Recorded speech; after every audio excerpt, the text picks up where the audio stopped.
The stars looked different from Earth's orbital defense station Alpha. Captain Mark Stone stood at the observation deck, his eyes fixed on the approaching alien vessel. It was the third diplomatic mission this month, but something felt wrong this time. "Sir, the Draconian ship is requesting permission to dock," Lieutenant Lisa Hayes reported, her voice steady despite the tension in the command center. "Grant permission, but keep defense systems on standby," Mark ordered. It had been 15 years since humanity first ventured beyond their solar system, discovering they were far from alone in the galaxy. The Galactic Council, a coalition of 27 spacefaring civilizations, had welcomed Earth with open arms, or so it seemed. Ambassador John Reed, Earth's primary representative to the Council, had warned Mark about growing tensions. The Draconians, reptilian beings from a harsh desert world, had been particularly interested in Earth's recent technological breakthroughs. The docking bay doors opened, allowing the sleek, dark vessel to enter. 6 Draconians emerged, led by Ambassador Krell. Their scaled skin reflected the station's lights, creating an almost hypnotic pattern of green and gold. "Captain Stone," Krell spoke, his voice a raspy whisper. "We bring greetings from the High Command." Mark nodded, maintaining the diplomatic protocols he'd been trained to follow. "The station welcomes you, Ambassador. Please follow me to the conference room." As they walked through the station's corridors, Mark noticed how the Draconian guards kept their clawed hands near their weapons. Other alien species had never shown such caution or threat during visits. In the conference room, screens displayed Earth's latest public achievements: clean energy production, advanced medical treatments, and the successful terraforming of Mars. What wasn't shown were the quantum defense systems, faster-than-light communication, and gravity manipulation technology that Earth's unified government had classified. "Your world has accomplished much in a short time," Krell said, his vertical pupils narrowing. "The Council is impressed." "Humanity has always been adaptable," Mark replied. "We're eager to contribute to galactic peace." Krell's mouth formed what passed for a smile among his kind. "Indeed.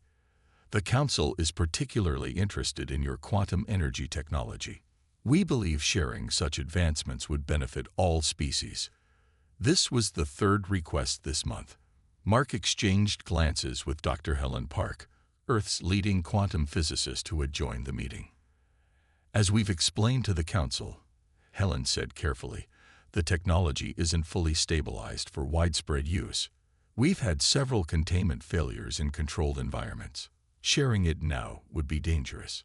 Krell's tail twitched, a sign of irritation that Mark had learned to recognize. "Some Council members view this reluctance as concerning," Krell said. "There are those who believe Earth is developing weapons." "We've opened our research facilities to Council inspectors," Mark countered. "Our intentions are peaceful." "Not all facilities, Captain. Your deep space installations remain off-limits." Mark maintained his composure. "Those installations house Earth's early warning systems and prototype defenses, precautions that Admiral William Jackson had insisted upon, despite political opposition. Security protocols are standard for all Council members," Mark said. "The Draconians maintain similar restrictions around your homeworld's moon bases."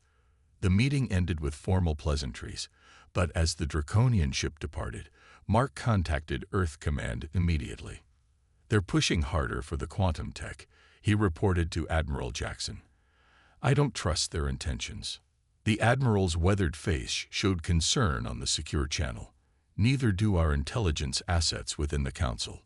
We've intercepted communications between the Draconians and 3 other species. They're painting us as a threat." "Should we increase our alert status?" Mark asked. "Not openly. We don't want to appear aggressive. But activate the Sentinel Protocol. If I'm wrong, we'll laugh about this next year. If I'm right." The transmission ended, leaving Mark staring at distant stars that had once represented hope and discovery. Now they seemed to hide unknown dangers. Earth's entry into galactic society had been peaceful so far, but Mark couldn't shake the feeling that peace was about to end. 3 months after the tense meeting with Ambassador Krell, Captain Mark Stone was awakened by blaring alarms on Alpha Station. "Captain, to the command center immediately." Lieutenant Hayes's voice carried real fear, something Mark had never heard from her before. Mark sprinted through corridors as emergency lights flashed red. Crew members rushed to battle stations, their faces showing a mixture of determination and terror. "Status report," Mark demanded as he burst into the command center. "Multiple ships dropped out of hyperspace 5 minutes ago," Lisa reported, pointing to the tactical display. "Fraconian warships, at least 30 of them. They're accompanied by vessels from the Krell Alliance, the Nepturan Collective, and the Vex Dominion. Have they made contact?" "No, sir. They—" Lisa was cut off as the station shuddered violently. "They're firing on us." Mark grabbed the command console as another impact rocked the station. "Defensive shields at maximum. Contact Earth Command immediately." "Communications are being jammed," the communications officer shouted. "We can't reach Earth or Mars." Through the observation window, Mark watched in horror as energy beams sliced through space toward Earth. The planetary shield activated.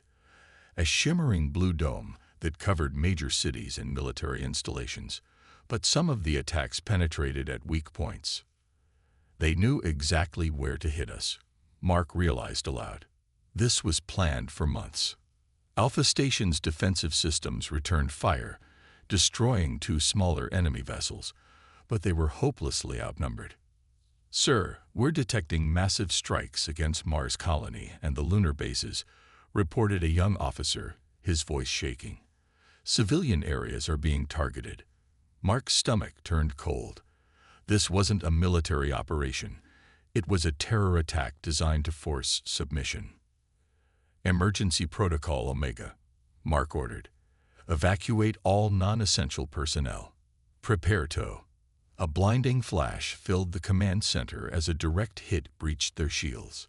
Equipment exploded, throwing people across the room. Mark was slammed against a bulkhead, his vision blurring.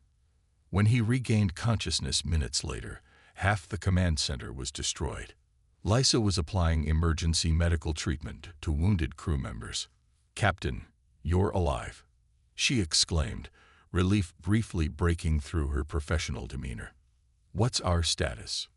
Mark asked, wincing as he touched the gash on his forehead. "Life support is failing. We've lost weapons systems. Emergency pods are launching, but the enemy is targeting some of them." Mark staggered to the damaged tactical display. Through static and flickering screens, he saw the horror unfolding.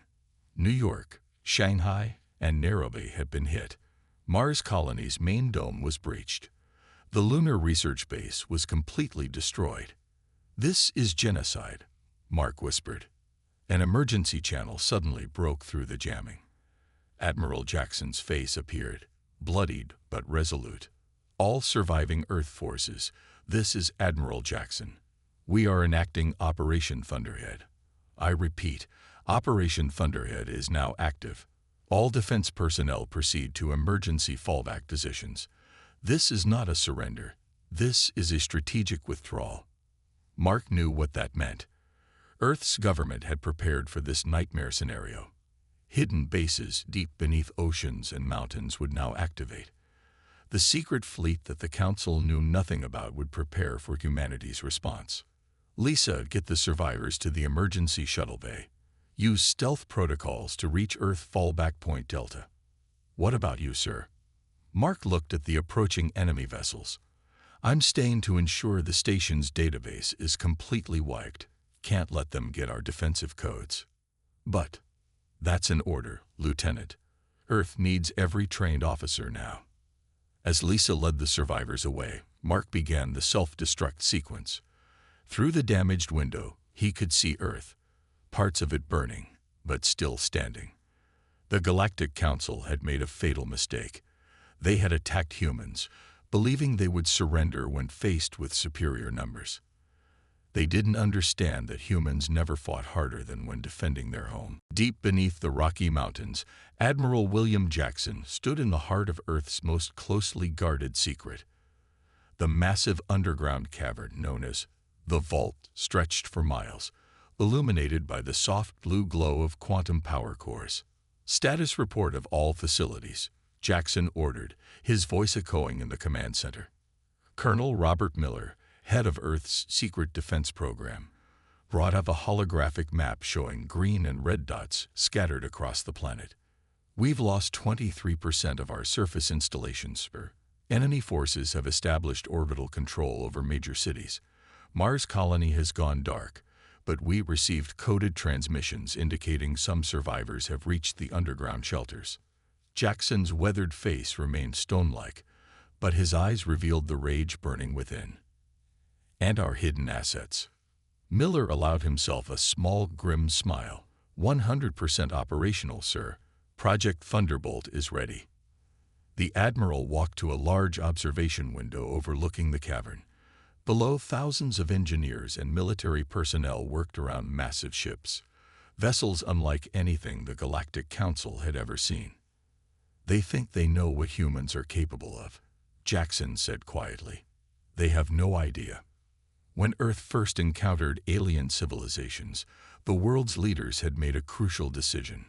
While openly pursuing peaceful relations, they would secretly prepare for the worst.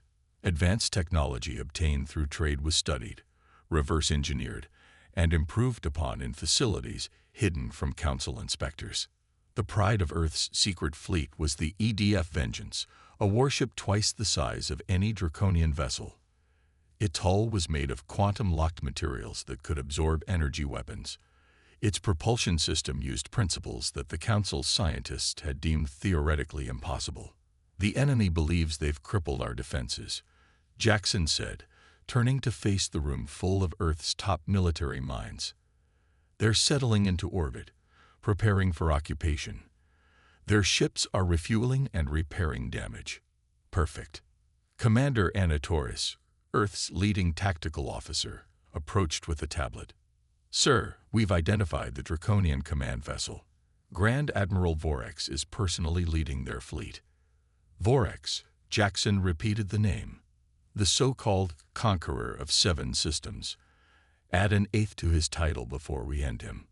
All Thunderbolt vessels report ready for deployment, Miller announced. Strike teams are boarding now. Jackson nodded and addressed the room. I want 3 things understood. First, we target military assets only. We are not them. We don't massacre civilians. Second, capture their command vessels when possible. We need intelligence on who supported this attack. Third, his voice hardened, we show them exactly why attacking Earth was their biggest mistake. In launch bays throughout the facility, soldiers boarded the advanced ships. Many wore expressions of grief for lost family members. Others displayed cold determination. Among them was Lieutenant Lisa Hayes, who had escaped Alpha Station. Lieutenant Hayes, a voice called.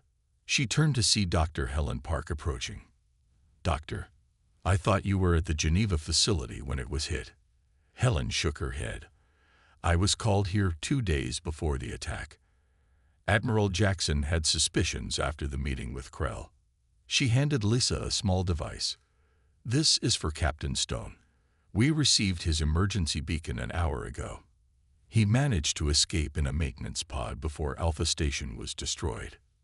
Lisa's eyes widened. He's alive. Barely. Rescue teams are bringing him in now.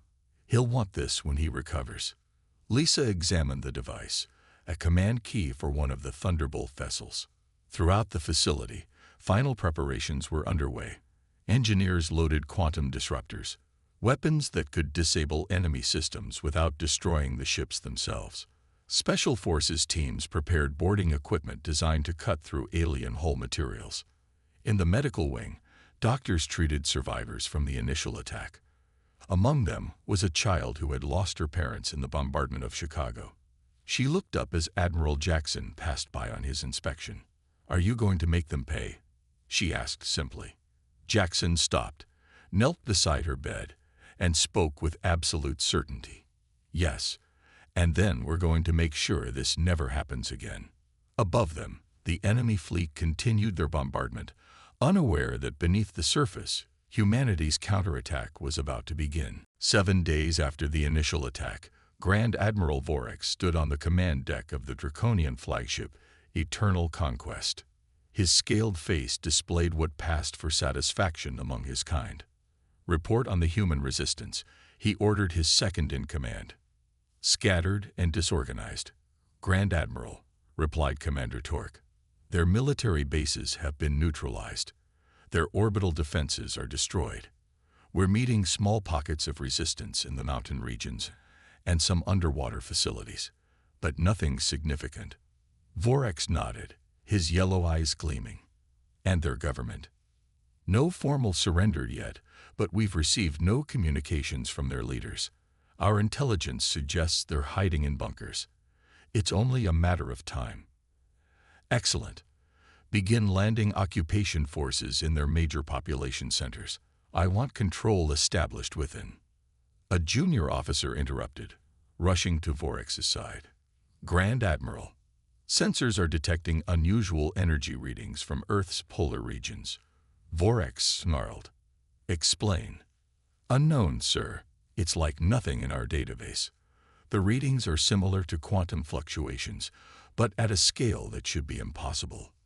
The massive view screen showed Earth, parts of its surface still smoking from the bombardment. Suddenly, brilliant blue light erupted from beneath the Antarctic ice sheet. Similar eruptions appeared in the Arctic Circle, the Mariana Trench, and deep in the mountains of North America. "What is this?" Vorex demanded, his confidence evaporating. Before anyone could answer, space itself seemed to tear open around their fleet.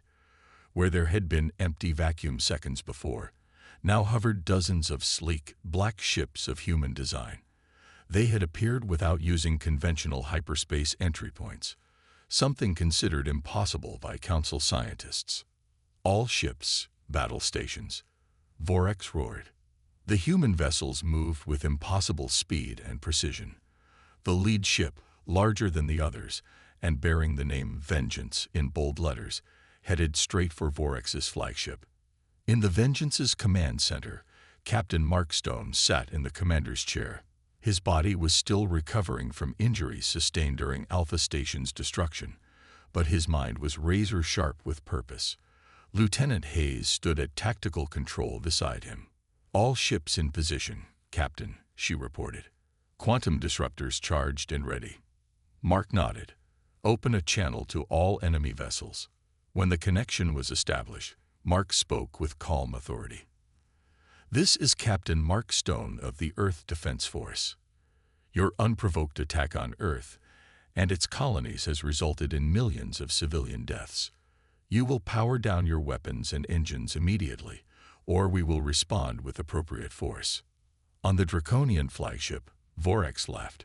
"Your pitiful fleet cannot stand against the combined forces of the Council Coalition. Your technology is inferior. Your numbers are insignificant. Surrender now, and perhaps some of your species will survive as servants." Mark closed the channel and looked at his bridge crew. They had their chance. Commence Operation Thunderbolt. The human fleet moved as one. Instead of conventional weapons, they fired glowing blue pulses that passed straight through the enemy shields as if they didn't exist. Ship after ship in the enemy fleet suddenly lost power, weapons systems failing, engines dying. "Quantum disruptors functioning at 94% efficiency," Lisa reported. "Enemy vessels are being disabled as predicted." On the command ship, Vorex watched in horror as his mighty fleet went dark around him. "Impossible. How are they bypassing our shields?" The Vengeance approached the Draconian flagship, matching its orbit precisely. Mark gave his next order: "Deploy boarding teams. I want Admiral Vorex captured alive." Special Forces teams in advanced combat suits launched from the human vessels. They cut through the hulls of disabled enemy ships with tools that sliced through alien alloys like paper. Within minutes, humans had boarded 20 coalition vessels, including the flagship. The Draconian crew, trained for space combat, but not for boarding actions, found themselves outmatched by human soldiers moving with enhanced speed and strength from their exoskeleton suits. Mark watched the tactical display as human forces secured the enemy bridge. Send the message to Earth Command. Phase 1 complete. The enemy fleet is neutralized. Around Earth's orbit, the once mighty invasion force now floated powerless. The human counterattack had taken less than 30 minutes. The Grand Council chamber on Centauri Prime had never been so loud. Representatives from 27 spacefaring civilizations shouted over each other as emergency reports streamed in from the Earth sector. The massive crystal dome that usually displayed serene cosmic imagery now showed tactical data of the human counterattack. "This is impossible," bellowed Jorax, the Nepturan delegate, his blue tentacles waving frantically.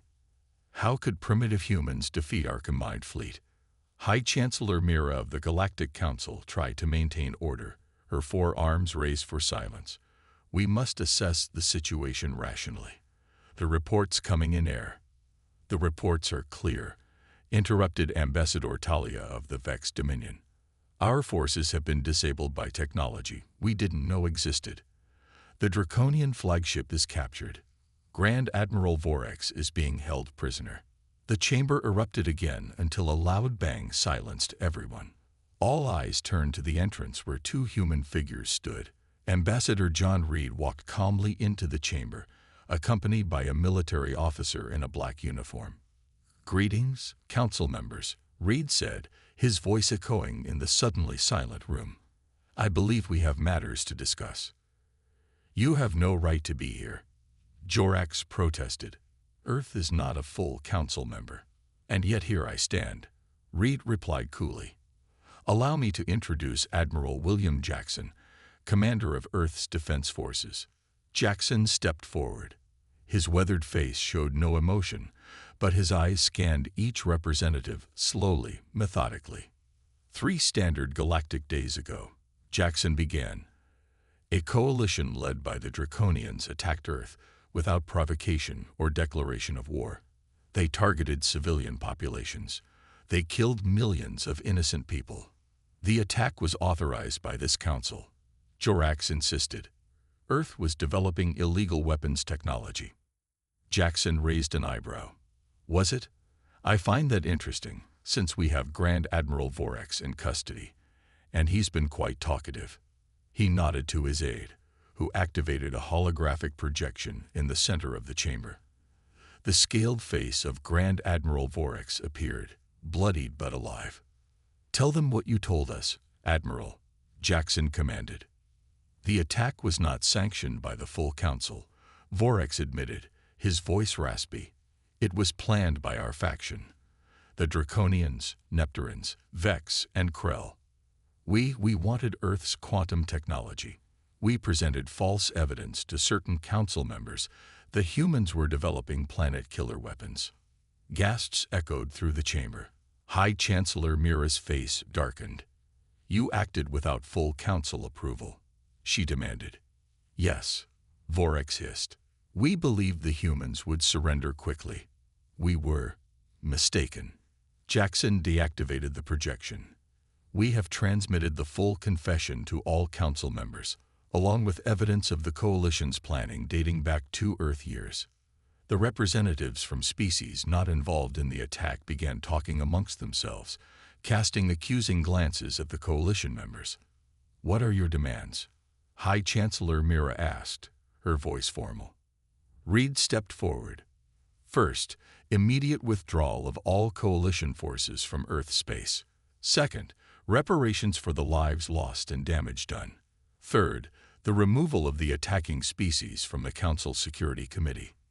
"This is outrageous," Jorax protested.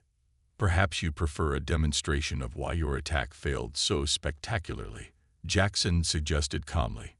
He nodded again to his aide, who activated another holographic display. This one showed a small black device hovering near a Nepturan colony world. "This is one of our quantum displacement satellites," Jackson explained, "currently in orbit around New Neptune. With a single command, I can disable every piece of technology on the planet's surface without harming a single civilian. You're bluffing, Jorax whispered, but his tentacles had gone pale. Would you like to find out? Jackson asked, holding up a small control device. The council chamber went completely silent. We came in peace, Reed said, addressing the entire council. We shared our medical advances, our environmental technology. We followed your protocols, and we were rewarded with an attempt to exterminate our species. Such an action was never authorized by this body, Mira insisted. Then prove it, Jackson said. Accept our terms. Punish those responsible, or Earth will protect itself by any means necessary. As the council representatives looked at each other nervously, a message appeared on the tactical display. More human ships were emerging from Earth, moving outward through the galaxy with purpose. The message was clear. Earth was no longer asking for a place in the galactic community. They were taking it. The captured Draconian flagship, Eternal Conquest, had been transformed into a temporary headquarters for Earth's diplomatic team. Inside what was once Vorex's private chamber, Captain Mark Stone watched as technicians installed human communication systems. How does it feel sitting in the enemy's chair? Asked Lieutenant Hayes, bringing him a tablet with the latest reports. Mark ran his hand along the ornate armrest of Vorex's command seat. Like justice, though I'd trade it all to bring back those we lost. The door slid open, and Admiral Jackson entered with Ambassador Reed. Both men looked exhausted but determined. The council has called an emergency session, Reed announced. They've agreed to hear our terms formally. And if they refuse? Mark asked. Jackson's expression hardened. Then we proceed to Phase 3. Mark nodded, understanding the gravity of what Phase 3 entailed. Earth's hidden fleet was now positioned near key worlds of the Coalition species, not to attack civilians, but to demonstrate that Earth could not be threatened again. Captain, you'll be joining us for the council session, Jackson said. The survivors of Alpha Station deserve to be represented. 2 hours later, they stood in the Grand Council chamber. Unlike the chaotic scene from the previous day, the room was now silent and orderly. Representatives from all 27 civilizations sat in tiered rows facing the central podium, where High Chancellor Mira presided. This emergency session will now commence, Mira announced. Earth representatives have requested to present their formal response to the unprovoked attack on their world. Jackson stepped to the speaker's platform. Behind him stood Mark, Reed, and General Maria Rodriguez, commander of Earth's ground forces. 3 days ago, a coalition led by the Draconians attacked Earth without provocation. Jackson began. They killed millions of our people. They expected us to surrender. Instead, we revealed capabilities we had hoped would never be necessary. He activated a holographic display showing the current positions of Earth's fleet throughout the galaxy. As you can see, we now have vessels positioned near the homeworlds of each attacking species, not to threaten civilian populations, but to ensure our voice is heard.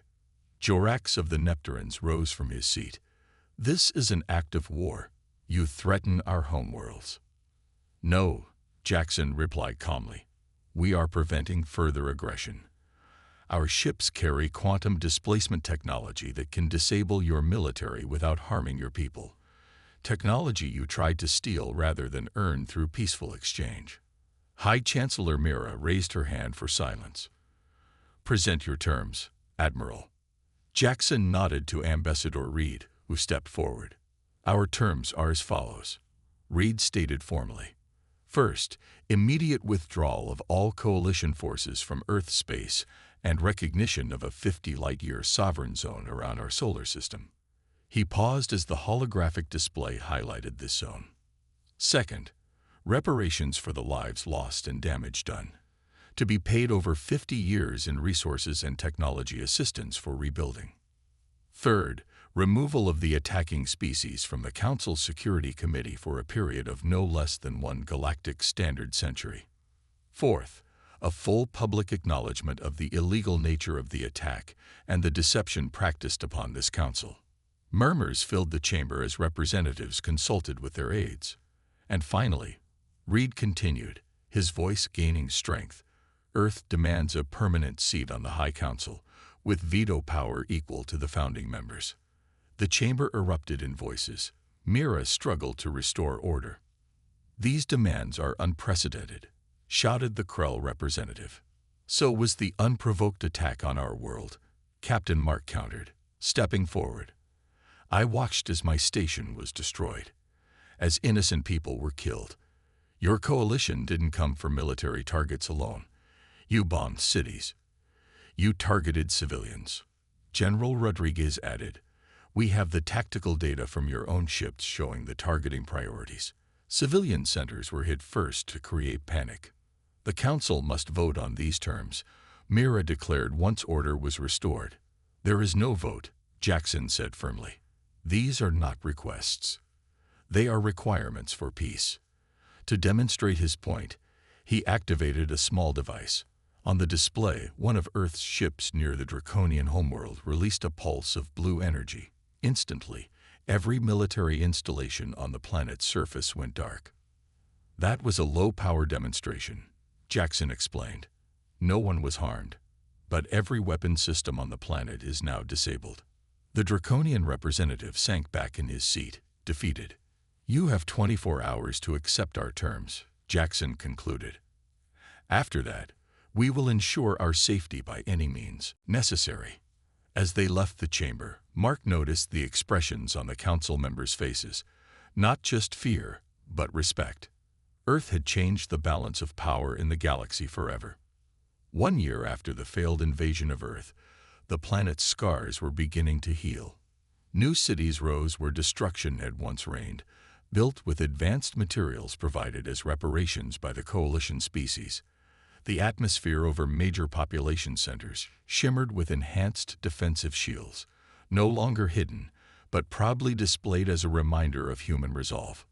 In the newly constructed Earth Embassy on Centauri Prime, Captain Mark Stone, now Admiral Stone, stood at the window overlooking the rebuilt council chambers.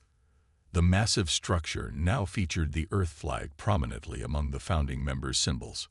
"Hard to believe it's only been a year," said Lieutenant Hayes, who had remained his loyal second-in-command. Mark nodded. "Sometimes it feels like yesterday. Other times." He didn't need to finish. They both carried memories of the attack that would never fade. Mark's left hand, now a perfectly functional prosthetic, was a constant reminder of what they had lost. "The council session is about to begin, sir," Hayes reminded him. "Ambassador Reed is waiting." They walked through corridors lined with representatives from dozens of worlds. Where once humans had received curious or dismissive glances, now they were given respectful nods and clear paths. Earth's demonstration of power had changed everything. Inside the council chamber, over 300 representatives had gathered for this historic session. High Chancellor Mira, who had retained her position during the reorganization, called for order. "Today marks the final implementation of the Earth Accords," she announced. "With the completion of reparation schedules and the integration of Earth's representative into the High Council, we begin a new chapter in galactic cooperation."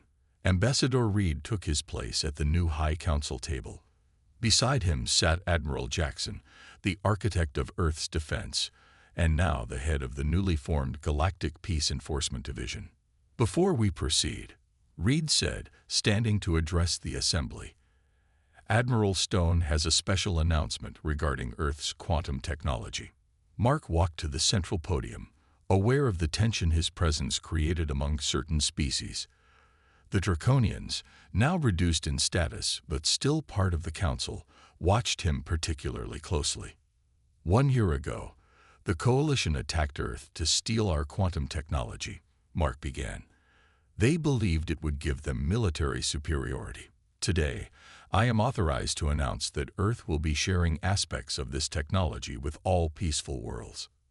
Murmurs of surprise filled the chamber. Not weapons, Mark clarified, but the medical applications, power generation systems, and environmental restoration tools. Starting today, Earth will establish training centers on 50 worlds to teach these technologies to qualified scientists. The chamber erupted in applause, even from some former enemies. The Nepturans, who had suffered most under the sanctions, seemed particularly relieved. As the session continued, Mark stepped back to stand near a quiet corner where General Rodriguez was watching the proceedings.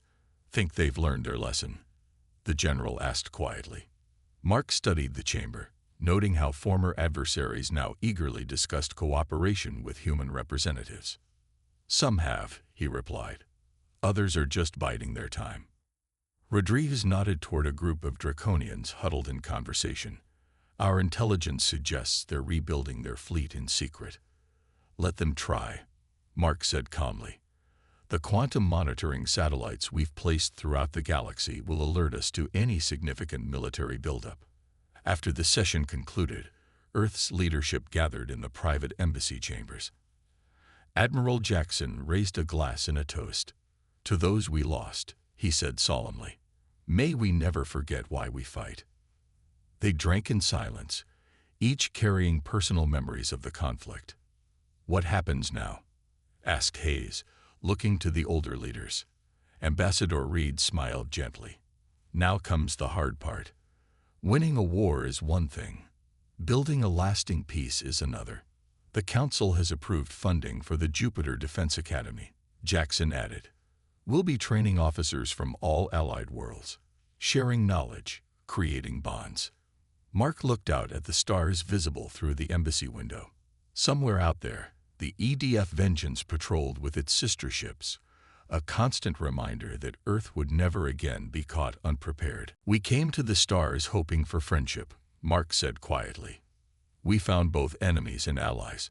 Now the galaxy knows that humans will extend a hand in peace, but if that hand is slapped away, what follows isn't surrender."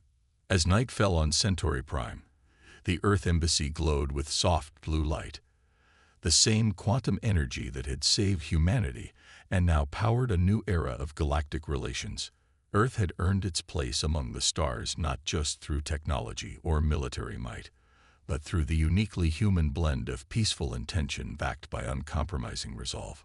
The galaxy had learned an important lesson: never mistake kindness for weakness, especially when dealing with humans.